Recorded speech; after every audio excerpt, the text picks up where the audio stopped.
ஒரு ஒரு நல்ல குரு என்ன பண்ணுவார் அப்படின்னா, தன்னுடைய சீடன் வந்து ஆன்மீகத்தில் பயணம் பண்ணிகிட்டு இருக்கிறப்போ, அவன் ரொம்ப ஆன்மீகத்தில் உச்சத்துக்கு போயிட்டான். அதாவது நம்ம குண்டலினியில் அந்த 7 சக்கரம் தெரியும். அந்த 7 சக்கரத்தில் உச்சியில் இருக்கிற சக்கரம் வந்து சகசிராரம்னு சொல்லுவாங்க. கீழே இருக்கிற சக்கரம் மூலாதாரம், அதுக்கு மேலே சுவாதிஷ்டானம் அப்படிங்கிறது இருக்குது. மூலாதாரம்னா சோத்து பண்டாரமாக இருப்பான். சுவாதிஷ்டானம் அப்படின்னா காமம் சார்ந்ததாக இருப்பான். சகசிராரம் அப்படின்னா கம்ப்ளீட்டாக ஒரு ஒரு ரிஷி அப்படியே பேரின்பத்தில் அந்த மாதிரி சகசிராரத்தில் இருந்தால் தியானம் பண்ணிக்கிட்டு அப்படியே ஒரு ஒரு பிரபஞ்ச போதையிலே அப்படியே இருப்பான். அப்போ தியானம் பண்ணிக்கிட்டே இருக்கிறான். இவனுக்கு ரொம்ப தியானம் பண்ணி மண்டை சூடாயிடும்.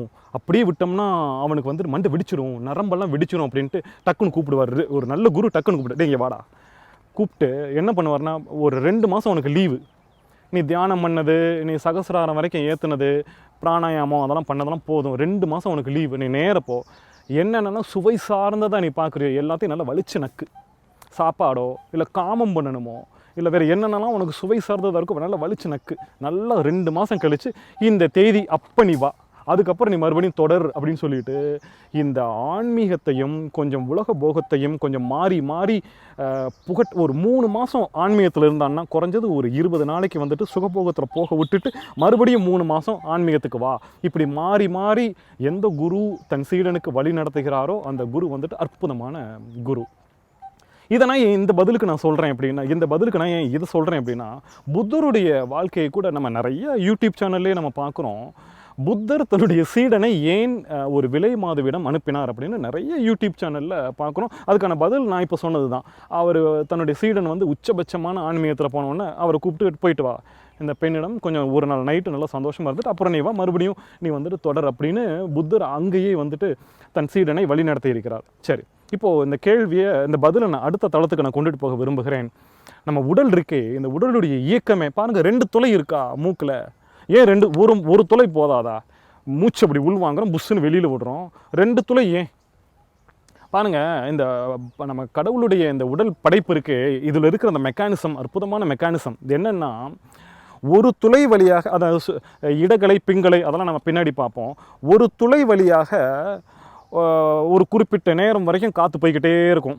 அடுத்தது இன்னொரு துளை வழியாக குறிப்பிட்ட நேரம் வரைக்கும் காற்று உள்ளே போகும், வெளியில் வரும், உள்ளே போகும், வெளியில் வரும். என்ன நடக்குது அப்படின்னா, இந்த வலது பக்கம் இருக்கிற துளை வழியாக காற்று எப்போ பயணிச்சுக்கிட்டு இருக்கோ, உள்ளே போக வெளியே வர அந்த பயணிச்சுக்கிட்டு இருக்கோ, அப்போ என்ன நடக்குது அப்படின்னா உடல் சூடாகிக்கிட்டு இருக்குன்னு அர்த்தம். அப்படியே உடல் சூடாகிக்கிட்டே இருக்குமா. டக்குன்னு ஒரு 2 மணி நேரம் கழித்து அது அப்படியே ஷிஃப்ட் ஆகி இடது பக்கம் மூக்குக்கு போகும். இடது பக்கம் மூக்குக்கு போயிட்டு உள்ளிழுத்தல் வெளியிடுதல். நீங்கள் தொட்டு பாருங்கள், 2 மூக்குலையுமே சமமான வராது. ஒன்று இந்த ஓட்டை வெளியே வந்துக்கிட்டே இருக்கும். நீங்கள் இழுக்கிறதும் சரி வெளிவிடுறதும் சரி இந்த ஓட்டை வெளியே வரும், இல்லைன்னா இந்த ஓட்டை வெளியே, 2ல் ஏதாவது ஒன்று தான் வரும். 2 மணி நேரம் இந்த பக்கம், 2 மணி நேரம் அந்த பக்கம். அப்போ என்ன அர்த்தம்?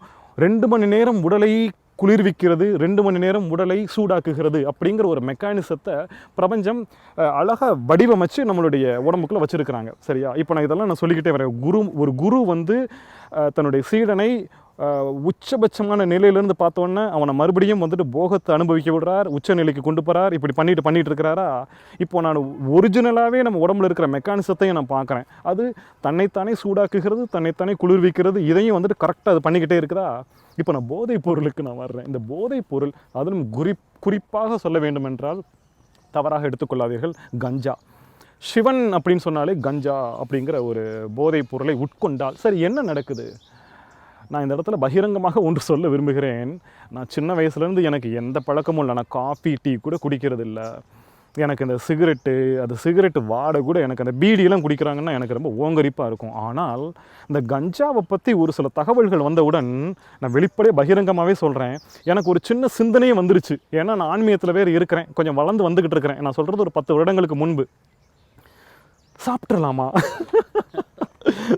ஏன் அப்படின்னா, அந்த கஞ்சாவை பற்றி என்ன தகவல் வருது அப்படின்னா, இதை சாப்பிடும் பொழுது உன்னுடைய ஃபோக்கஸ், உன்னுடைய சிந்தனை ஷார்ப்பாக ஒரே டைரெக்ஷனில் போயிட்டே இருக்கும் அப்படின்னு. ஆஹா, அப்போது நான் சிவனை பற்றி சிந்திக்கணும், இந்த ஒரு தியானத்தை நான் பண்ணணும், ஒரு வீடியோ கேம் விளையாடணும், இல்லைன்னா அவனை கொலை பண்ணணும், ஏதோ ஒன்று ஒரு சிந்தனை எனக்கு வேணும்னா அதை நான் சாப்பிட்டுக்கிட்டேன் அப்படின்னு சொன்னால் அதை ஒரே சிந்தனையில் ஃபோக்கஸ் அப்படியே தெளிவாக இருக்கும். அப்படிங்கிறது தான் கஞ்சாவுடைய சாராம்சமே. இப்போ நான் ஏன் ஒரு இன்ட்ரடக்ஷன் சொல்லி ஒரு குருமார் நம் உடலில் இந்த சுவாசம் அப்படிங்கிறத நான் சொல்லிட்டு வர்றேன் அப்படிங்கிறதுக்கு நான் வர்றேன். இந்த கஞ்சா என்ன பண்ணணும்னா உங்களை ஒரே இதில் தூக்கி வச்சுக்கிட்டே இருக்கும். ஃபோக்கஸ் ஒன்றாவே இருக்கும். அதை கீழே இறக்க விடாது. அதை இறங்கும்போது உங்களுடைய மனம் மறுபடியும் வந்துட்டு அந்த கஞ்சாவை சாப்பிடுன்னு தூண்டிவிடும். உடனே மறுபடியும் நீங்கள் சோறே சாப்பிட மாட்டீங்க, ஒல்லியாகி போயிடுவீங்க. உங்களுக்கு சோறு மேலே அந்த இஷ்டமே இருக்காது, மறுபடியும் சாப்பிடுவீங்க. அப்போ ஃபோக்கஸ் அதிலேயே போய்கிட்டே இருக்கும். சரி, எனக்கு பாருங்கள், எனக்கு இந்த விஷயம் வருது, கஞ்சா சாப்பிட்லாமான்னு வேறு எனக்கு சிந்தனை வந்துருச்சு.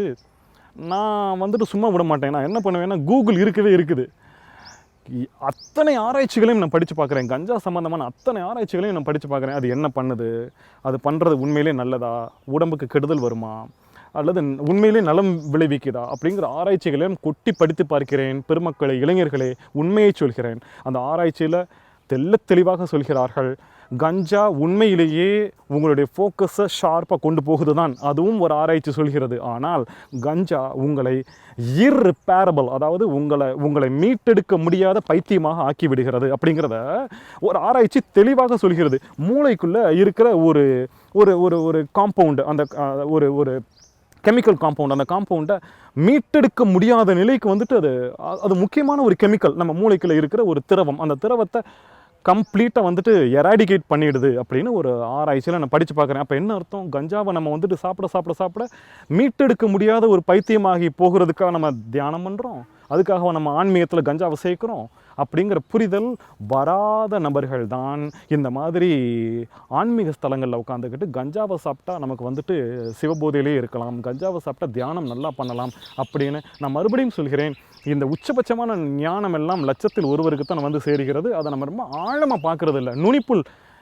நான் பகிரங்கமாக இன்னொரு விஷயமும் சொல்கிறேன். என் மாணவன் வந்து என்கிட்ட கேட்குறான், எனக்கு அடிவகுற கலங்கி போச்சு ஐயா, என்னை ஐயான்னு கூப்பிடுவான் அந்த பையன். ஐயா, கஞ்சா சாப்பிட்டா தானே என் வீடியோ கேம் விளாட முடியும் அப்படின்னு கேட்குறான். ஐயா, நாளைக்கு பரீட்சை, நான் நல்லாவே படிக்கலை, இதை அந்த செமஸ்டர் பூரா நான் படிக்கலை, நாளைக்கு பரீட்சை, என்னை ஃபெயிலாக சொல்கிறீங்களா? இன்றைக்கி நைட்டு நான் அதை போட்டால் தான் அதை நான் ஃபுல் ஃபோக்கஸை படிக்க முடியும், நாளைக்கு காலையில் ஃப்ரெஷ்ஷாக வந்து எழுத முடியும், என்னை ஃபெயிலாக சொல்கிறீங்களான்னு அந்த பையன் கேட்குறான். எனக்கு அடிவகு கலங்கி போச்சு. அடக்கடவுளே, சமூகத்தை எந்த அளவுக்கு சீரழித்து விட்டது இந்த விஷயம். அப்போது என்னென்னா, அந்த கஞ்சாவை பற்றி ஆழமான இன்ஃபர்மேஷன் வந்து சேரலை, நுனிப்புள் மேஞ்ச மாதிரியான இன்ஃபர்மேஷன் தான் வந்து சேருது. கஞ்சா சாப்பிட்டால் கேன்சர் குணமாகும். என் மாணவன் வந்து கேட்குறான், ஐயா, நான் அதை சாப்பிட்டா தானே என் உடம்புல கேன்சர் குணமாகும். டேய், உனக்கு கேன்சர் இல்லைடா, முதல்ல இருந்தால் தாண்டா நீ சாப்பிடணும், குணமாகணும். இருக்கிறவனுக்கு வந்துட்டு அதை வந்துட்டு ஒரு மருந்தாக கொடுக்கிறார்கள், குணப்படுத்துகிறார்கள். சரி, பரவாயில்ல, உனக்கு அது இல்லை, என்ன தேவை? அதாவது நொண்டிச் குதிரைக்கு இமுக்குங்கிறது தான் சாக்கு அப்படிங்கிற மாதிரி இதை வச்சா எனக்கு இது பயன்படும் அப்படின்னு சொல்லிட்டு சும்மா நீ வந்துட்டு சப்போர்ட்டுக்கு நீ இன்ஃபர்மேஷனை தேடிக்கிட்டு நீ சொல்லிக்கிட்டு இருக்கிற. வீடியோ கேம் ஆடுறதுக்கு வேண்டாமா, நாளைக்கு பரீட்சைக்கு படிக்கிறதுக்கு வேண்டாமா, கேன்சர் குணப்படுத்துறதுக்கு வேண்டாமா அப்படின்னு. இளைஞர்களை கெட்டு போகாதீர்கள். கஞ்சாவை பற்றி தெளிவாக ஆழமாக ஆராய்ச்சிகளை எல்லாம் படித்து முடித்து விட்டு இங்கே நான் அமர்ந்து உங்களுக்காக நான் சொல்கிறேன், கஞ்சா உங்களை இர்ரிப்பேர்னா இன்றைக்கி டாக்டர்கிட்ட போனால் கூட குணப்படுத்த முடியாத அளவுக்கு, ரிப்பேர் பண்ண முடியாத ஒரு பைத்தியமாக உங்களை ஆக்கி விடுகிறது எனும் பட்சத்தில் அது எதுக்கு? உங்களுக்கு போதை வேணும். போதை எல்லாத்துலேயுமே இருக்குது. தாய்ப்பாலில் போதை இருக்கிறது. நீங்கள் சாப்பிட்ட உடனே ஏன் தெரியுமா ஒரு மந்த நிலை வருது? அது ஒரு போதை. சாப்பிடாமல் இருந்தீங்கன்னா ஃப்ரெஷ்ஷாக இருக்கும். இதோ நான் சாப்பிடாமல் இப்போ நான் பேசிகிட்டு இருக்கேன், நல்லா இதே இது இப்போ ஒரு 4 இட்லி சாப்பிட்டு வந்து பேசுகிறேன்னா ஐயா கேட்குற கேள்விக்கெல்லாம் என்னால் பதில் சொல்ல முடியாது, இப்படி ஆடிக்கிட்டு இருப்பேன். அது ஒரு போதை. தியானம் பண்ணுறீங்களா? அது ஒரு போதை. அந்த போதையே போதுமான அளவு, அந்த அளவை தான் பிரபஞ்சம் நம்மளுடைய மூளைக்குள்ளும் நம் உடம்புக்குள்ளும் வச்சுருக்குது. அதை நீங்கள் ஏன் வந்துட்டு ட்ரிக்கர் பண்ணி விடுறீங்க, போதைப் பொருளை சாப்பிட்டு ட்ரிக்கர் பண்ணி விடுறீங்க அப்படிங்கிறத என்னுடைய கேள்வி. போதைப் பொருள் ஒரு பொழுதும் என்னால் பரிந்துரைக்கப்படுகிற பொருள் அல்ல. ஆன்மீக ஸ்தலங்களில் போதைப் பொருட்கள் இருக்கவே கூடாது. குறிப்பாக இந்த கஞ்சா அப்படிங்கிற அந்த வஸ்து நிச்சயமாக நீக்கப்படணும். இப்போ நான் சொல்கிறதுல பல வியாபாரிகளுக்கு கொஞ்சம் கோபம் கூட வரலாம். ஆனால் தயவு செஞ்சு இந்த சமூகத்தில் இருக்கிற குழந்தைகளுக்காக அது எந்த அளவுக்கு சீரழிவை தருகிறது. வணிகமாக நான் சம்பாதித்த பொருட்களை வேண்டுமானால் கூட நான் உங்களுக்காக நான் கொடுத்து விடுகிறேன். வேறு யாரிடமாவது பிச்சை எடுத்தாவது உங்களிடம் கொடுத்து விடுகிறேன். அதை வைத்து வணிகம் செய்கிறீர்களா? அதை வைத்து குழந்தைகளுடைய நலத்தையும் அவர்களுடைய உடலையும் கெடுக்கிறீர்களா? நான் ஆட்களை வைத்து கூட நான் பிச்சை எடுத்து உங்களுக்கு நான் பணத்தை நான் தந்து விடுகிறேன். ஆனால் அதை வைத்து வணிகம் செய்து வருங்காலத்தையும் தலைமுறைகளையும் சீரழிக்க வேண்டாம். என் மீது கோபப்பட வேண்டாம். நான் நியாயத்தை தான் பேசிக்கொண்டிருக்கிறேன். எனவே இந்த சிவத்தலங்களில் இது போன்ற போதைப் பொருட்கள் இருக்கவே கூடாது. நான் பிரார்த்தனை செய்து கொள்கிறேன், அது இருக்கக்கூடாது. கூடிய சீக்கிரத்தில் அது மறைந்துவிட வேண்டும் என்கிற பிரார்த்தனையை சொல்லி இந்த பதிலை நான் நிறைவு செய்கிறேன். இந்த ருத்ராட்சம் அப்படிங்கிறது இருக்குது பார்த்தீங்களா, அது வந்து ரொம்ப சிம்பிளாகவே சொல்லிடுறேன். யார் வேணாலும் போடலாம், எப்போ வேணாலும் போடலாம். அதை நான் ரொம்ப ஆழமாக வந்து சொல்லணுன்னா, அது பெரிய தகவல். அந்த ருத்ராட்சம் அப்படிங்கிறது என்ன அப்படிங்கிறத நான் ரொம்ப ரொம்ப ஆழமாக நான் தியானிச்சிருக்கிறேன். அதாவது நம்ம எல்லாம் ஒரு தேடுதலுக்காக இங்கே வந்திருக்கிறோம். அந்த ரொம்ப சிம்பிளாக சொல்லிடுறேன். நம்ம ஒரு தேடுதலுக்காக இங்கே வந்திருக்கிறோம். அந்த தேடுதலுக்காக வந்துட்டு இங்கே ஒரு சில பொருட்களை நம்மளே வச்சுருக்கிறோம். ஏற்கனவே நம்ம வச்சுருக்கிறோம். அந்த பொருளை வந்து அடைஞ்ச உடனே அந்த தேடுதல் வந்துட்டு கொஞ்சம் ஈஸியாக சுலபமாக அப்படியே முன்னேறி செல்கிறது. அப்படியே நம்ம வர்றோம், வந்து அப்படியே பிறந்தோன்னு அந்த ருத்ராட்சம் அப்படிங்கிறது நம்ம வந்து சேர்ந்த உடனே நம்ம கழுத்தில் மாட்டினோடனே அந்த ருத்ராட்சம் நம்மளை அடுத்த நிலைக்கு கொண்டு செல்கிறது. அப்போது நம்ம தான் பூமியில் வச்சோம், நம்ம அப்படியே பயணித்து வரும்போது அந்த ருத்ராட்சத்தை அடைஞ்ச உடனே அது வேறு நிலைக்கு கொண்டு போகுது. அவ்வளோதான். அதனால் ருத்ராட்சம் யார் வேணாலும் அணியலாம், குழந்தைகள் கூட அணியலாம். பஞ்சமுக ருத்ராட்சம் அப்படிங்கிறது பால் போன்றது, ரொம்ப மென்மையான எலக்ட்ரிசிட்டி கொண்டது. ருத்ராட்சத்தில் வந்துட்டு எத்தனை வகை இருக்குது அப்படிங்கிறதெல்லாம் ஆராய்ச்சிகளில் படித்து பார்க்குறேன். ஒரு முக ருத்ராட்சத்துலேருந்து 22 முக ருத்ராட்சம் வரைக்கும் இருக்குது. 22 27 சரியாக தெரியல.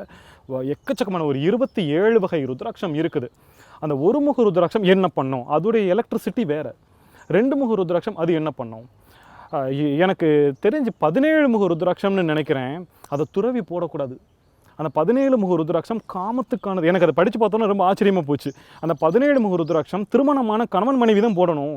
அவங்க போட்டாங்கன்னா தாம்பத்தியம் வந்துட்டு 2 மணி நேரம் இல்லை 5 மணி நேரம் அப்படியே உட்காந்து ரொம்ப ரொம்ப சுகமாக பண்ணிகிட்டு இருப்பாங்க, ரொம்ப ருசிச்சு பண்ணுவாங்க. அதை அந்த அளவுக்கு வந்துட்டு என்ன நான் புரிஞ்சுக்கிறேன்னா, அந்த ருத்ராட்சம் வந்துட்டு சுவாதிஷ்டானத்தை உச்ச நிலைக்கு தூண்டிவிடும், ஆக்டிவேட் பண்ணி விட்டுரும் அப்படிங்கிறத நான் பார்க்குறேன். ஆனால் அந்த பஞ்சமுக ருத்ராட்சம் வந்துட்டு எல்லோருக்குமே சுபிக்ஷமான ஒரு எலக்ட்ரிசிட்டி, மென்மையான எலக்ட்ரிசிட்டியை கொடுக்குறது. அதனால் குழந்தைங்க கழுத்தில் கூட அதை போடலாம் அப்படின்னு சொல்கிறாங்க. அது மட்டும் இல்லை, எந்த ருத்ராட்சமாக இருந்தாலும் எப்போ வேணாலும் போட்டுக்கலாம், எப்போ வேணாலும் கழட்டிக்கலாம். அது ஒன்றும் பிரச்சனை இல்லை. இப்போ நான் கூட ருத்ராட்சத்தை வந்துட்டு உறங்கும் பொழுது கலட்டி வைத்து விடுவேன். ஏன் அதை நிறைய சன்னியாசிகள் செய்வதில்லை. ஆனால் நான் இதை ஏன் பண்ணுறேன்னா, அதுக்கு காரணமும் ஆராய்ச்சி தான். ஆராய்ச்சியில் வந்துட்டு அதை ரொம்ப தெளிவாக போட்டுட்டு கொடுக்குறாங்க. என்னென்னா, உறங்கும் பொழுது இது வந்து ஒரு எலக்ட்ரிசிட்டி. நம்ம எலுமிச்சம்பழம் இருக்குது தெரியுமா, எலுமிச்சம்பழத்துக்குள்ளே ஒரு எலக்ட்ரிசிட்டி இருக்குது. அப்புறம் நம்ம காப்பர் தட்டு இருக்குல்ல, நம்ம வெண்கலம், அந்த வெண்கல தட்டில் ஒரு எலக்ட்ரிசிட்டி இருக்குது. அந்த வெண்கல தட்டில் நீங்கள் தண்ணி ஊற்றி வச்சோம், அந்த தண்ணி எப்படி ஒரு எலக்ட்ரிஃபிகேஷன் ஆகி அந்த தண்ணி நல்ல தண்ணியாக மாறுது பார்த்தீங்களா, அதெல்லாம் ஒரு எலக்ட்ரிசிட்டி இருக்குது. அதே மாதிரி இந்த ருத்ராட்சத்தில் ஒரு எலக்ட்ரிசிட்டி இருக்குது. அந்த எலக்ட்ரிசிட்டி உங்களை நாள் பூரா உங்களை என்னமோ பண்ணுது. அதுதான் உங்களை வந்துட்டு எங்கேயோ கொண்டுட்டு போகுது. அது எங்கேயோ கொண்டுட்டு போகுது, உங்களை துறவியாக்கிடுது, உங்களை ஞானமானாக்கிடுது, என்னென்னமோ தியானம் பண்ண வச்சிடுது. அதெல்லாம் இந்த ருத்ராட்சம் பண்ணது அற்புதமான ஒரு பீடு, அது ஒரு கொட்டை. அது நமக்கு மின்சாரத்தை தருகிறது. அதை உறங்கும் பொழுது அந்த மின்சாரம் உங்கள் உடம்புக்குள்ளே பாஞ்சுக்கிட்டே இருந்தால் உறக்கம் ஆழ்நிலைக்கு செல்லாது அப்படின்னு ஒரு ஆராய்ச்சி போகிறதுனால அதை கலட்டி அப்படி பூஜை ரூமில் வச்சுட்டு நீங்கள் தனியாக சும்மா படுத்திங்கன்னா உங்களுடைய உறக்கம் ரொம்ப ஆழ்நிலைக்கு போகும். அது தவிர்த்து எப்போ வேணாலும் யார் வேணாலும், திருமணமானவர்கள் திருமணமாகாதவர்கள் என்கிட்ட வந்து நிறைய பேர் கேட்குறாங்க, நான் மாமிசம் சாப்பிட்றேன். முதல்ல நான் மாமிசத்தை ஒருபோதும் பரிந்துரைக்கிறதில்லை. ஆனால் அந்த கேள்விக்கான பதிலுக்காக நான் சொல்கிறேன், நான் மாமிசம் சாப்பிட்றேன், ருத்ராட்சம் போடலாமான்னு. அப்போ கூட நீங்கள் போட்டுக்கலாம். ருத்ராட்சம் வந்துட்டு ஒரு நல்ல விஷயம். இன்னொன்று ஒன்று சவாலாக நான் சொல்லட்டுமா, நீங்கள் ருத்ராட்சத்தை தொடர்ந்து அணிகிற நபர், மாமிசம் சாப்பிடுகிற நபர் அப்படின்னா, நீங்கள் ருத்ராட்சத்தை அணிய மாமிசம் உங்கள் கையை விட்டு நகண்டு போய்விடும். இதை நான் சவாலாகவே சொல்கிறேன். வேணா செஞ்சு பாருங்கள். ருத்ராட்சம் போடுங்க 1, அதுக்கப்புறம் கொஞ்சம் நாள் கழித்து ஒரு 2, 3ன்னு ஒரு 10 ருத்ராட்சம் உங்கள் கழுத்தில் வர்ற மாதிரி. இப்போ என்கிட்ட 108 ருத்ராட்சம் இருக்குது. ஒரு 10 ருத்ராட்சம் வர்ற மாதிரி ஒரு சின்ன மாலை மாதிரி போட்டுக்கோங்க. அப்படியே பயணப்படுங்க. 6 மாதம், 1 வருஷம். உங்களையே அறியாமல் நீங்கள் எடுத்து சாப்பிட்ற நான்வெஜ்ஜு உங்களுக்கு பிடிக்காது. ஏன்டா இதை போய் சாப்பிட்டுக்கிட்டு இருக்கோம், நமக்கு தான் வெண்டைக்காய் முட்டைக்கோஸ் இருக்கே அப்படின்னு நீங்கள் அதை விட்டுட்டு சைவமாக மாறிடுவீங்க. இதை நான் சவாலாகவே சொல்கிறேன். எனவே யார் வேண்டுமானாலும் ருத்ராட்சம் போடலாம். இப்போ நான் அடுத்த கட்டத்துக்கு நான் வரேன். காவி. இந்த காவிங்கிறது இருக்குது பார்த்தீங்களா, என்னை கேட்டால் காவி அப்படிங்கிறது ஒரு சிம்பல். அது ஒரு சிம்பல். அது ஒரு குறியீடு. என்ன குறியீடு அப்படின்னு சொல்கிறதுக்கு முன்னாடி நான் ஒரு 2 தர்மங்களை நான் சொல்ல வேண்டும். கண்டிப்பாக இந்த பதிலுக்கு நான் 2 தர்மங்கள். இங்கே பாருங்கள், இந்த உலகத்தில் இருக்கிற ஒவ்வொரு மனுஷனும் இந்த 2 தர்மங்களை கடைபிடிச்சே ஆகணும். என்னென்னா, ஒருத்தன் வந்து அப்பா எனக்கு பசிக்குதுப்பா அப்படின்னு கேட்டால் அவனுக்கு வந்துட்டு ஐயோப்பா ஒன்று கொடுத்துடணும். இது ஒரு தர்மம். ஐயோ கேட்குறானே, யாரோ ஒருத்தன் கேட்குறான் அப்படின்னா அவன்கிட்ட கொடுத்தல் அப்படிங்கிறது ஒரு தர்மம். கொடுத்தல், இது செய்யணும், இதை நீ செய்யலைன்னா அதர்மம், போடா அப்படின்னு சொன்னால் இது அதர்மம் அப்படின்னு ஒரு தர்மம் சொல்லுது. இன்னொரு தர்மம் என்ன சொல்லுது அப்படின்னா, ஒருவர் கை நீட்டும் பொழுது என்னிடம் இல்லை என்று சொல்லக்கூடாது என்று ஒரு தர்மம் சொல்லுது. இது ரெண்டாவது தர்மம். ஒருவர் வந்து கேட்கும் பொழுது கொடுக்கணும் அப்படிங்கிற ஒரு அடிப்படை தர்மத்தை சொல்லிவிட்டு, அடுத்த தர்மம் என்ன, யாரோ ஒருத்தர் வந்து கை நீட்டுறாங்கன்னா என்கிட்ட இருக்குது இல்லை, அது என்னமோ இருக்குதோ இல்லையோ, ஆனால் அவர் கேட்கும்போது இல்லைன்னு நீ சொல்லிடவே கூடாது.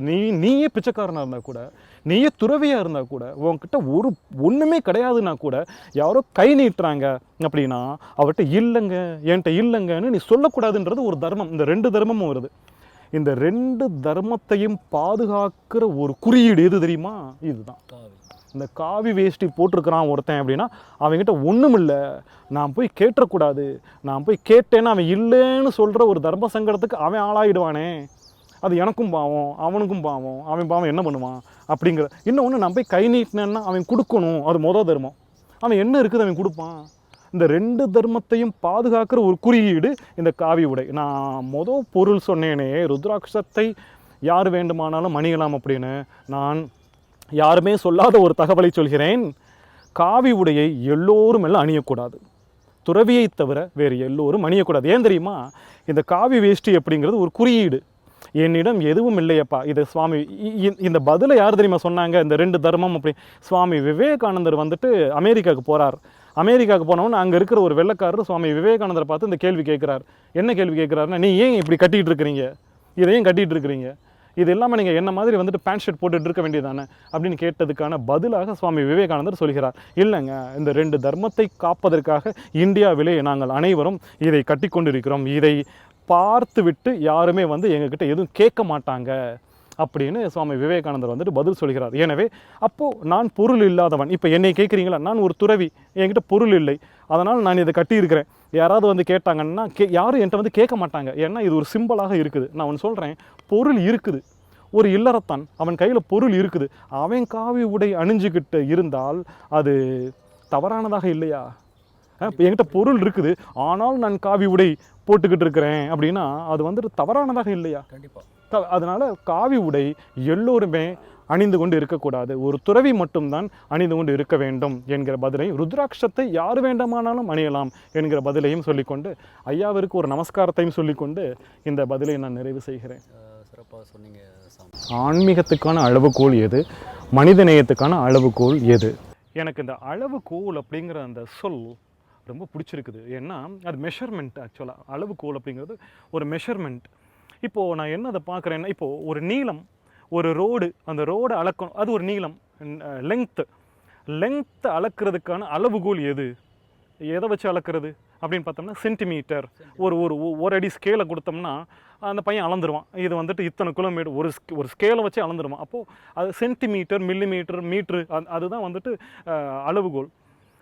இப்போது இன்னொன்று காற்றை எப்படி அளக்கிறது, காற்றை அளக்கிறதுக்கு வந்துட்டு நம்ம வந்துட்டு இந்த சென்டிமீட்டர் வச்சு அளக்க முடியுமா? முடியாது. இதுக்கான அளவுகோல் வேறு, அதுக்கான அளவுகோல் வேறு. இப்போது என்னுடைய கோபத்தை அளக்கிறதுக்கான அளவுகோல் எது, நிலநடுக்கம் வருதா அதுக்கான அளவுகோல் எது, எல்லாத்துக்குமே இப்போ விஞ்ஞான கருவிகள் கண்டுபிடிச்சி வச்சுருக்கிறாங்க. கோபத்தை அளக்கணுமா அதுக்கு வந்துட்டு ஒரு சைக்காட்ரிஸ்ட் கிட்ட அதுக்கான பொருள், அதுக்கான கருவி இருக்கும். நிலநடுக்கம் அதை அளக்கணுமா, சீஸ்மோகிராஃப், அதை வச்சுட்டு நிலநடுக்கத்தை அளந்துடுறாங்க. இப்போ ஆன்மீகத்தை அளக்கணுமா?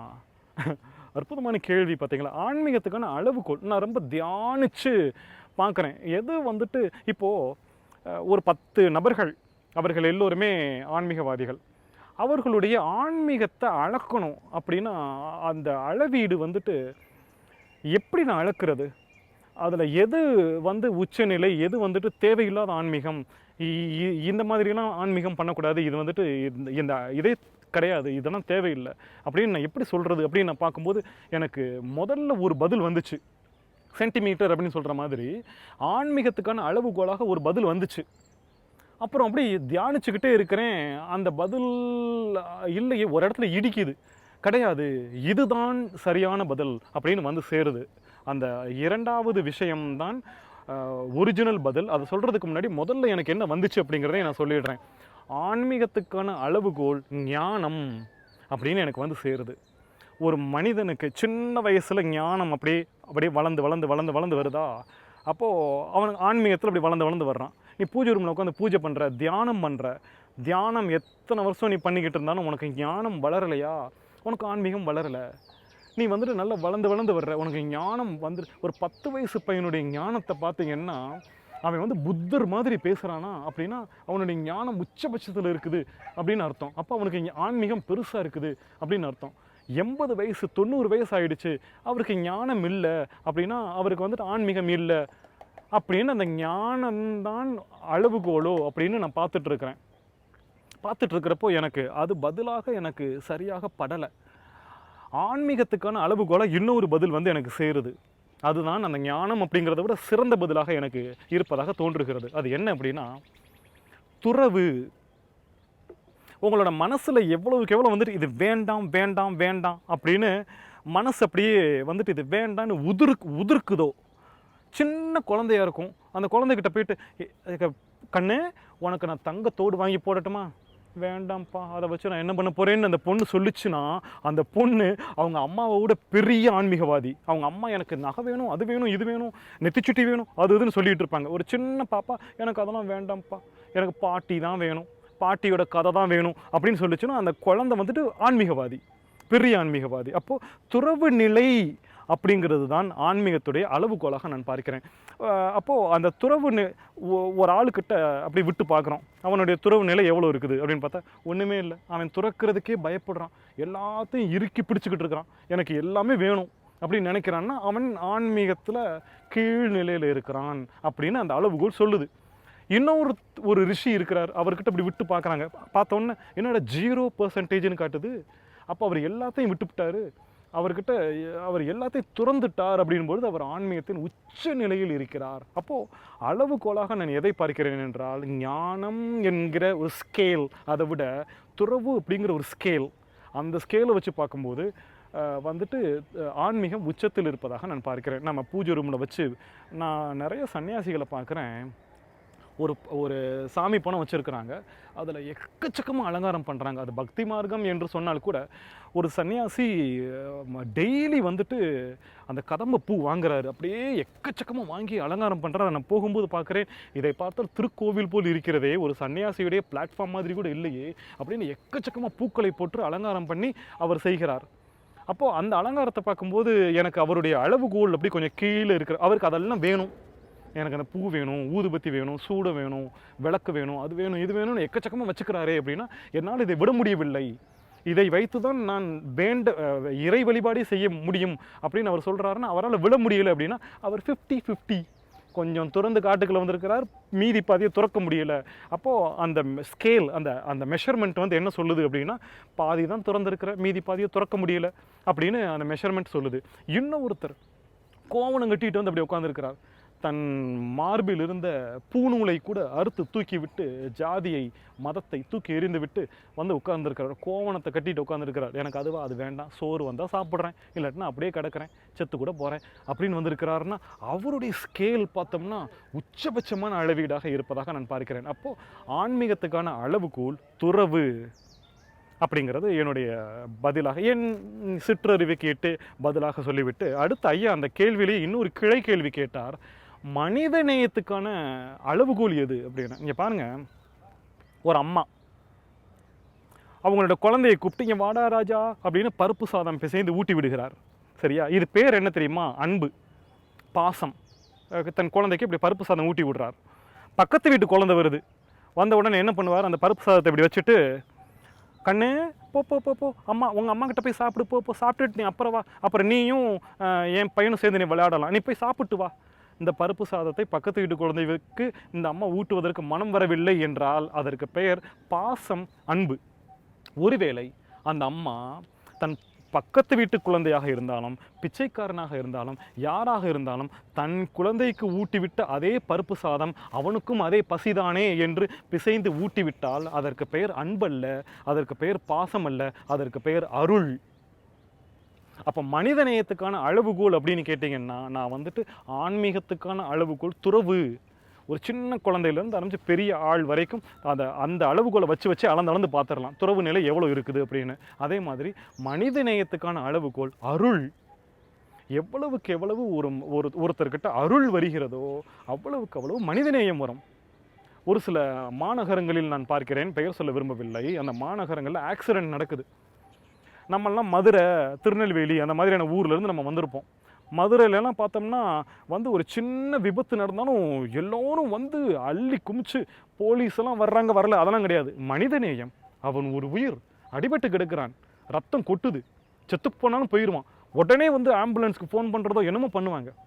ஒரு சில மாநகரங்களில் பார்த்தா அடிபட்டு கிடப்பார், சுற்றி கூடி நிற்பாங்க, ஃபோன் பண்ணணும், நம்ம ஆஃபீஸுக்கு போகணும், பார்த்துட்டு வேணும்னா ஃபோன் பண்ணி 108க்கு ஒரு ஆம்புலன்ஸ் வேணால் சொல்லுவோமே தவிர அந்த மனிதனை அப்போது அருள் அப்படிங்கிறது எந்த அளவீடாக இருக்கிறது அந்த மாதிரியான மாநகரங்களில் அப்படின்னு நம்ம அளந்தே பார்த்துடலாம். இன்னும் ஒரு சில இடங்களில் தன் உயிரையே கூட கொடுப்பார்கள். அவர் அதல பாதாளத்தில் இருப்பார், இவர் இறங்கினார்னா இவர் உயிரே கூட போயிடும் அப்படின்னும் போது கூட அவர் இறங்கி அந்த உயிரை காப்பாற்றுகிறார் என்றால் அந்த இடத்தில் அருள் 100% இருக்கிறது. என் உயிரை கொடுத்தாவது இன்னும் ஒரு உயிரை நான் மீட்பேன் என்பது 100% இருக்கிறது அப்படின்னு பார்த்தோம்னா அந்த அருள் தான் மனிதநேயத்துக்கான அளவீடு அப்படின்னு எனக்கு இந்த சிற்றறிவு கெட்டு வகையில் புரிகிறது. இந்த கேள்வியை ஒரு ரத்தின சுருக்கமாக இப்படி சொல்லி நான் நிறைவு செய்கிறேன். ஆன்மீகத்துக்கான அளவுகோல் ஞானம் என்பதை விட துறவு நிலை என்பதுதான்.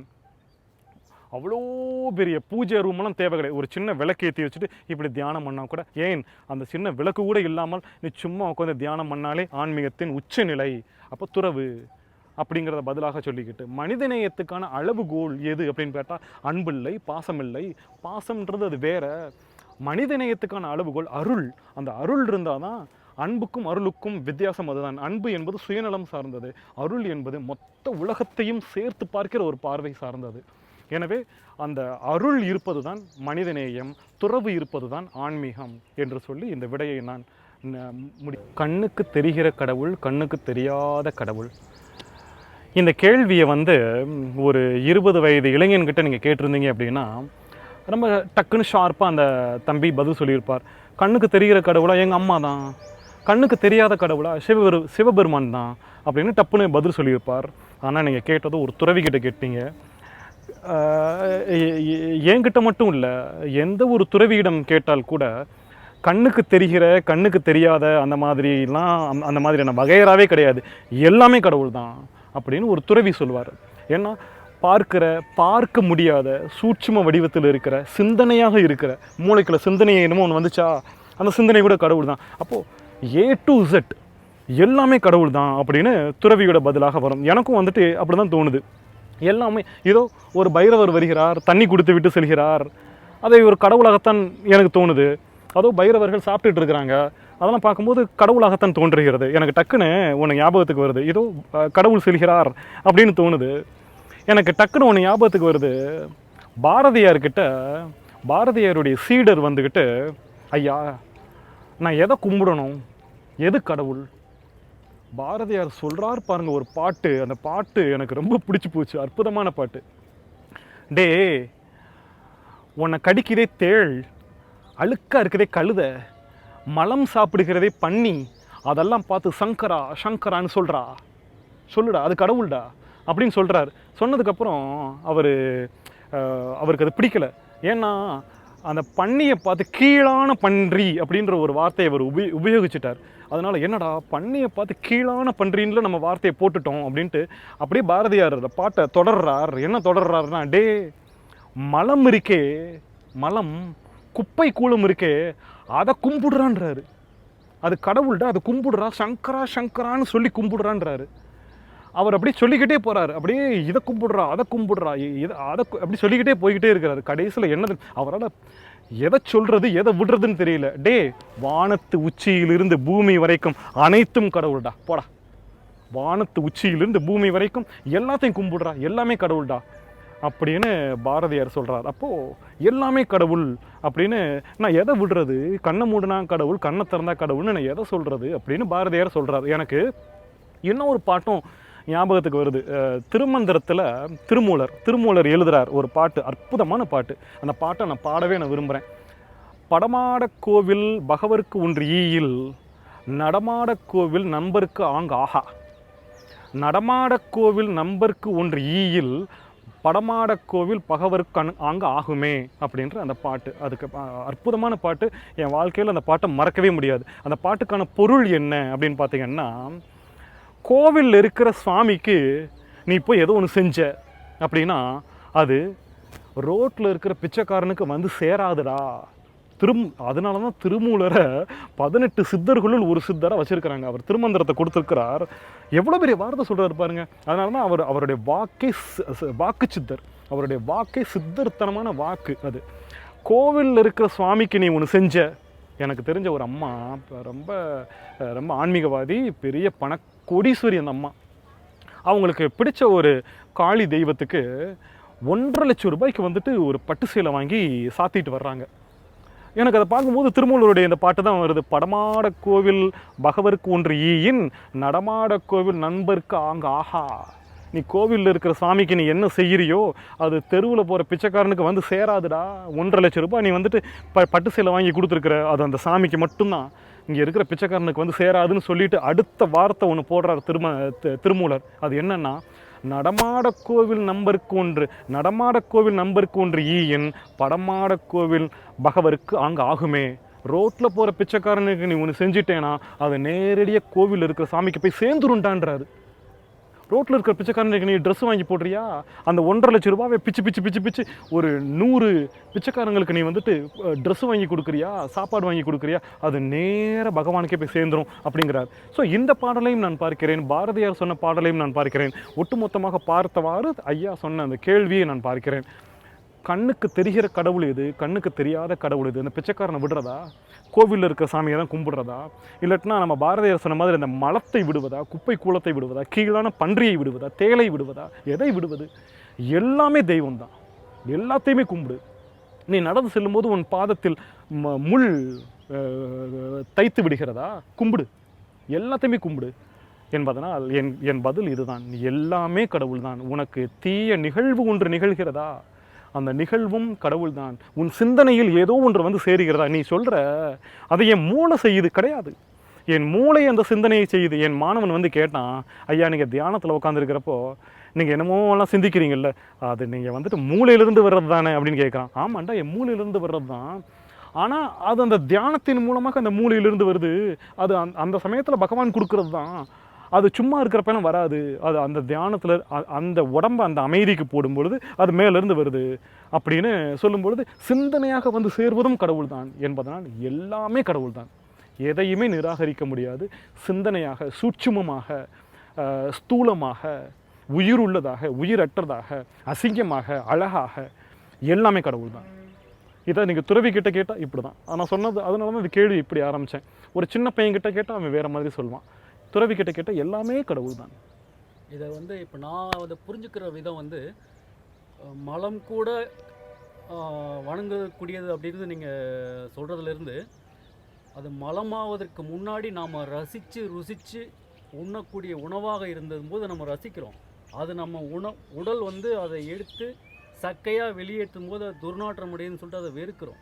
நிச்சயமாக இது வந்து இந்த மாதிரி நம்ம புரிஞ்சுக்கலாமா இதை? கண்டிப்பாக. ஐயா சொன்னோன்னே எனக்கு டக்குன்னு இன்னொன்று ஞாபகத்துக்கு வருது. பட்டினத்தாருடைய வாழ்க்கையில் ஒரு சம்பவம். பட்டினத்தார் சொல்கிறாரு, எவ்வளோ பெரிய ஸ்டேட்மெண்ட் சொல்கிறாரு தெரியுமா?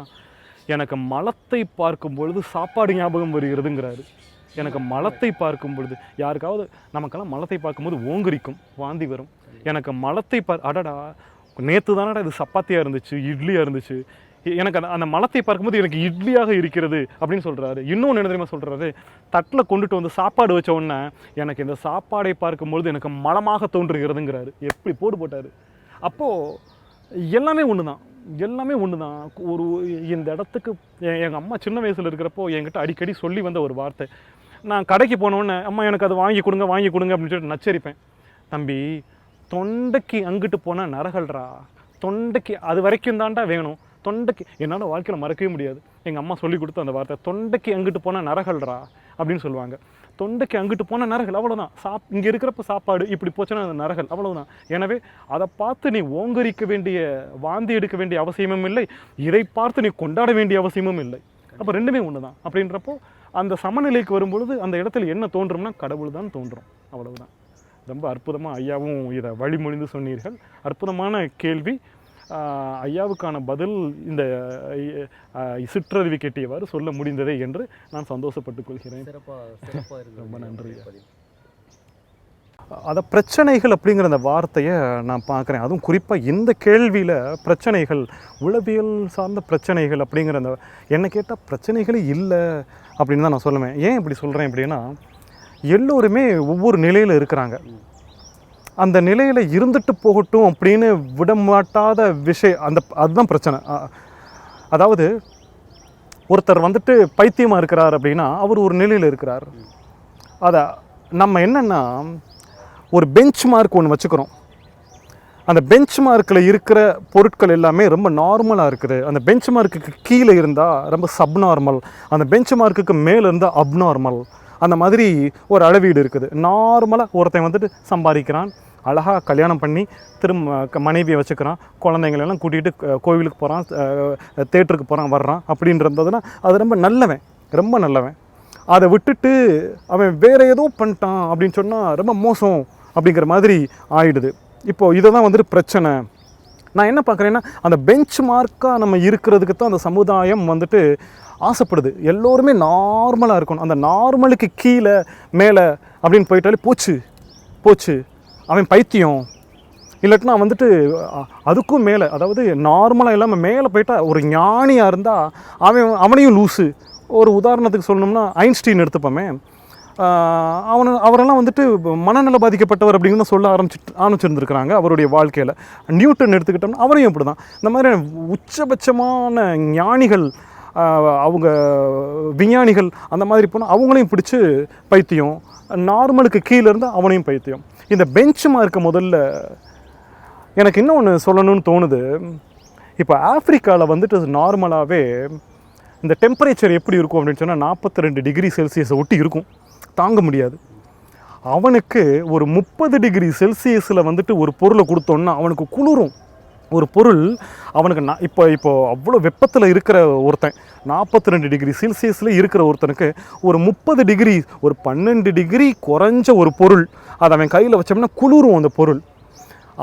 அதே 30 டிகிரி செல்சியஸ் பொருளை எடுத்துகிட்டு போயிட்டு அண்டார்டிகாவில் -4 டிகிரி செல்சியஸ் அங்கே இருக்கிற ஒருத்தர்கிட்ட போயிட்டு 30 டிகிரி செல்சியஸ் பொருளை கையில் கொடுத்தோம்னா சுட்டு பொசுக்கும் அவனுக்கு. அப்போ என்ன அர்த்தம்? ஒரு இடத்துல வந்துட்டு அந்த பொருள் இன்பமாகவும் இன்னொரு இடத்துல அந்த பொருள் துன்பமாகவும் எப்படி இருந்துச்சு? அந்த பொருள் தன்னைத்தானே மாற்றிக்கொள்ளவே இல்லையே. அதே 30 டிகிரி செல்சியஸாக தான் ஒரு இடத்துல இருக்குது. அதில் அவனுக்கு வந்துட்டு குளிர்ச்சியாகவும் இன்பமாகவும் இருந்துச்சு. இன்னொரு இடத்துல -4 டிகிரி இருக்கிற இடத்துல வந்துட்டு அதே 30 டிகிரி செல்சியஸ் பொருளை கொண்டு வந்து அவன் கையில் வைக்கும்போது சுட்டு பொசுக்குது. அப்போ என்ன பிரச்சனை? பொருள் மேலே பிரச்சனையா? அவனை தான் நம்ம பைத்தியம்னு சொல்லிவிடணும். நம்ம என்னென்னா அந்தந்த நிலையில் இருக்கிற, இப்போது எல்லோருமே பைத்தியமாக இருக்கிறார்கள். நான் கேட்குறேன், இந்த உலகத்தில் எல்லோருமே பைத்தியமாக இருக்கிறார்கள் அப்படின்னா அந்த இடத்துல நீங்களும் நானும் இப்படி உட்காந்து பேட்டி எடுத்துகிட்டு இருக்கிறோம், பேசிகிட்டு இருக்கிறோன்னா எல்லோரும் நம்மளை பார்த்து வேற்றுக்கிரகவாசிகள்னு சொல்லிடுவோம். இவன் கல்லெடுத்து அடிக்க ஆரம்பிச்சிடுவாங்க. ஐயோ நம்மளாம் நார்மலாக இருக்கிறோம், இவங்கெல்லாம் வந்துட்டு அந்த 30 டிகிரி செல்சியஸ் பொருள் மாதிரி நம்மளெல்லாம் வந்துட்டு பைத்தியம்னு சொல்ல ஆரம்பிச்சிருவாங்க. ஸோ எனக்கு இதை நான் பார்க்குறேன்னா, எல்லோரும் எந்தெந்த தன்மையில் இருக்கிறாங்களோ அந்தந்த தன்மையில் அப்படியே விட்டு விடுவது நல்லது அப்படின்னு நான் பார்க்குறேன். இப்போ துறவி பாருங்கள், அவர் ஒரு நிலையிலேருந்து அதுவே உச்சபட்சமான ஒரு சித்தரை நீங்கள் பார்த்தீங்கன்னு வச்சுக்கோங்களேன். அந்த சித்தர் வந்துட்டு முடியெல்லாம் பிச்சுக்கிட்டு அப்படியே ஒரு பித்து நிலையில் இருப்பார். அந்த நிலையில் போய் நம்ம வணங்குவோம், கடவுள்னு சொல்லுவோம். ஆனால் உண்மையிலே வெளிநாட்டுக்காரன் வந்து பார்த்தான்னா, ஐயே என்னடா ஒரு லூஸை போய் கும்பிடுறாங்க அப்படின்னு நினப்பாங்க. அவருடைய கோணல் வேறு, நம்மளுடைய கோணம் வேறு. அப்போது அந்த பெர்ஸ்பெக்டிவில் தான் பிரச்சனையை தவிர அவங்களுக்குள்ள பிரச்சனை இருக்குதா? அப்போ இந்த உளவியல் நான் என்ன நினைக்கிறேன்னா, நான் எப்படி இருக்கிறேனோ அதே மாதிரி இவன் இருக்கணும். இவன் கொஞ்ச நாளும் சரியில்லை, ஒரு மாதிரி என்னமோ ஒரு மாதிரி சித்தம் பிடிச்ச மாதிரி என்னமோ ஒரு மாதிரி இருக்கான், ஏதோ அவனுக்கு பேய் அரைஞ்சிருச்சா இல்லாட்டினா என்னமோ ஒன்று எதையோ பார்த்து பயந்துட்டானா அப்படின்னு அவனை போட்டு ரிப்பேர் பண்ணி ஒரு சைக்காட்ரிஸ்டெல்லாம் கூட்டிகிட்டு போயிட்டு படுத்துறதை விட கொஞ்சம் உடம்பு தன்னைத்தானே சீக்கிரம் வந்துட்டு குணப்படுத்திடும். அவனை அப்படியே விட்டு விடுவது நல்லது. எனவே இந்த உளவியல் சார்ந்த விஷயங்களை குணப்படுத்துதல் அப்படிங்கிறத விட அவரை கொஞ்சம் அப்படியே விட்டு விடுவது நல்லது. நான் இன்னொன்று சொல்கிறேன், இந்த திருவண்ணாமலை மாதிரியான இடங்களில் பார்த்திங்கன்னா நிறைய மனநல பாதிக்கப்பட்டவர்களை நான் பார்க்குறேன். மனநல பாதிக்கப்பட்டவர்கள் வந்து அவங்க ஒரு 2 மாதம் 3 மாதம் இருப்பாங்க. நானே பார்த்து பயந்துருக்கிறேன். அவங்க வந்துட்டு ஊன்ட்டு அப்படி வருவாங்க. ஒரு 3 மாதம் கழித்து அதே நபர் என்கிட்ட பேசுகிறாருயா, உண்மையிலேயே என்கிட்ட வந்து பேசுகிறார். அவரை பார்த்தோன்னா நான் ஃபஸ்ட்டு அப்படியே கொஞ்சம் பேக் ஆனேன். ஐயோ என்னடா அவர் தானே அன்றைக்கி கத்திட்டு போனார், இன்றைக்கி வந்து இப்படி என்னமோ பேசுகிறதுக்கு வர்றாரு அப்படின்னு மெதுவாக பேசுகிறார். ஐயா என்னோடய பொருள் ஒன்று தொலைஞ்சு போச்சு, அது எனக்கு திருப்பி கிடைக்குமான்னு உங்கள் ஞானத்தில் சொல்லுங்களேன் அப்படின்னு சொல்லிட்டு கேட்டார். எனக்கு அவர் பேசுகிறத பார்க்கும்போது எனக்கு ரொம்ப அழகாக இருந்தது. அடடா, அப்போ ஏதோ ஒன்று அவரை சரி செய்து விட்டது. அப்போ என்ன அர்த்தம்னா எல்லோருமே ஒரு நல்ல நிலைக்கு வந்துடுவாங்க. அவங்கள வந்துட்டு அப்படியே விட்டு விடுவது நல்லது. அதை நம்ம ரிப்பேர் பண்ணுறதுக்கு நம்ம முயற்சி பண்ணும்போது தான் கொஞ்சம் ரொம்ப பிரச்சனை வருது அப்படின்னு நான் பார்க்குறேன். உளவியல் சார்ந்த மனிதர்களை அப்படியே விட்டு விடுவது நல்லது. அவர்கள் தன்னைத்தானே ரிப்பேர் பண்ணுறதுக்கு முயற்சி ஆகிடும் அந்த உடம்பு. டாக்டரும் என்ன பண்ணுறாங்க, அவங்களுக்கு தெரிஞ்ச அளவுக்கு முயற்சி பண்ணுறாங்க, தெரியாத அளவுக்கு வந்துட்டு ட்ரஸ்ட் இன் காட் அப்படின்னு சொல்லிட்டு விட்டுடுறாங்க. நான் நிறைய வரலாறையும் நான் பார்க்குறேன். அதை ஒரு சின்ன தகவலாக நான் சொல்லிடுறேன். நீங்கள் யூடியூப்பில் வந்துட்டு சர்ச் பண்ணி பார்த்துக்கோங்க. ஃப்ரான்ஸ் நாட்டில் Blanche Muneer, BLANCHE, Blanche Muneer, MONNIER அப்படின்னு ஒரு பொண்ணு 1850, ஏறக்குறைய ஒரு 200 வருஷம்னு வச்சுக்கோங்களேன், அப்போ வாழ்ந்த ஒரு பொண்ணு. ரொம்ப சுருக்கமாக ஒரு நிமிஷத்தில் அந்த கதையை நான் சொல்லிடுறேன். அவங்க வந்துட்டு பெரிய பணக்காரவங்க, அவங்க வந்துட்டு அந்த ஏரியாவிலே பெரிய பணக்காரவங்க. அதில் அந்த பொண்ணு ஏறக்குறைய இளவரசி மாதிரி. அந்த பொண்ணு வந்து வேறு யாரையும் ஒரு சாதாரண ஆளை காதலிச்சுக்கிட்டு இருக்கிறா அப்படின்னு சொல்லி அந்த பொண்ணுடைய அம்மா மகாராணி மாதிரி அவங்க என்ன பண்ணிட்டாங்கன்னு அந்த பொண்ணை கொண்டு போய் ஒரு ரூமுக்குள்ளே, அதுவும் ஒரு குடோன் மாதிரியான ரூமுக்குள்ளே போட்டு அடைச்சிடுறாங்க. அடைச்சிட்டு உலகத்தில் என்ன சொல்லிடுறாங்கன்னா அவள் செத்து போயிட்டா அப்படின்னு சொல்லி சொல்கிறாங்க. அப்படியே ஒரு 25 வருஷம் கழித்து அந்த அம்மா உள்ளே இருக்கிறாங்க அப்படிங்கிற தகவல் போலீஸ்க்கு வந்து சேருது. போலீஸ் வந்து உடச்சிக்கிட்டு உள்ளே வந்து அந்த அம்மாவை பார்க்குறாங்க. அந்த பொண்ணு வந்துட்டு ஒரு 25 வயசு பொண்ணாக உள்ளே போனாங்க. உடச்சி போய் பார்க்குறாங்க, அப்படியே உடம்புல ஆடை இல்லாமல் ஒரு 25 வருஷமாக வளர்ந்த முடி இவ்வளோ நீளத்துக்கு வளர்ந்து கிடக்குது. உடம்பு எலும்பும் தோலுமா அந்த கட்டில் அப்படியே யாரோ உள்ளே வர்றாங்கன்னு பார்த்து பயந்து மொழியெல்லாம் மறந்து போய் விட்டது. ஃப்ரெஞ்சு லாங்குவேஜெலாம் மறந்து போச்சு. அப்படியே உள்ளுக்குள்ளே அப்படியே போய் அந்த ரூம் முழுவதும் மலம், அப்புறம் அவங்க முத நாள் கொடுத்த சாப்பாடு, வெஜிடபிள்ஸ் எல்லாம் சிந்தி கிடக்க, காற்று கூட இல்லாத ஒரு அறையிலே அந்த பெண்மணி 25 வருடங்களாக தனியாக வாழ்ந்த அந்த வரலாறை யூடியூப்பில் நிறைய ஆராய்ச்சி பண்ணி பார்த்துருக்குறாங்க. அப்போது சரி, இந்த அம்மா அடைச்சி வச்சாங்க, அம்மா அடைச்சி வைக்கல, அதெல்லாம் நான் பார்க்கல. 25 வருடங்களாக அந்த பிளான்ச் முனியர் அந்த ரூமுக்குள்ளே எப்படி இருந்திருப்பாங்க அப்படின்னு நான் பார்க்குறேன். என்னை கேட்டால் அது ஒரு மிகப்பெரிய தியான நிலை.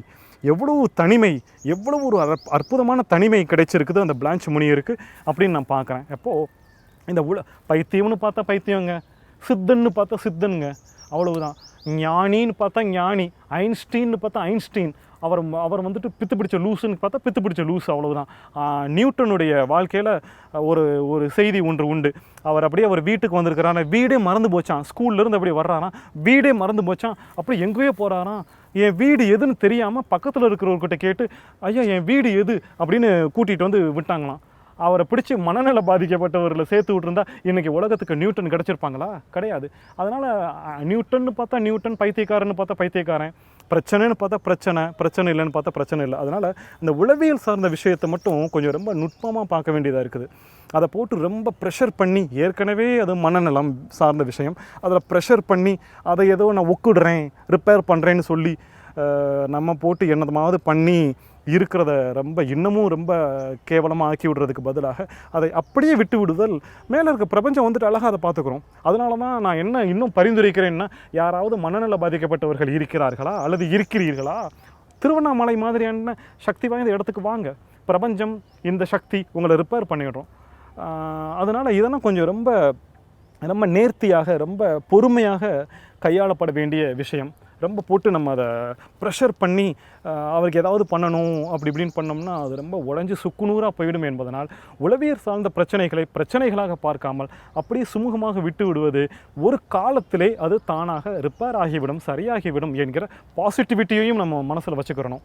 இப்படித்தான் கையாளணும்னு நான் பார்க்குறேன். அதை ரொம்ப போட்டு ப்ரெஷர் பண்ணோம்னா இருக்கிறதும் உடஞ்சி போயிடும் அப்படின்னு நான் பார்க்குறேன். அவ்வளவுதான். இதை ஒரு பிரச்சனையாகவே பார்க்க வேண்டாம்.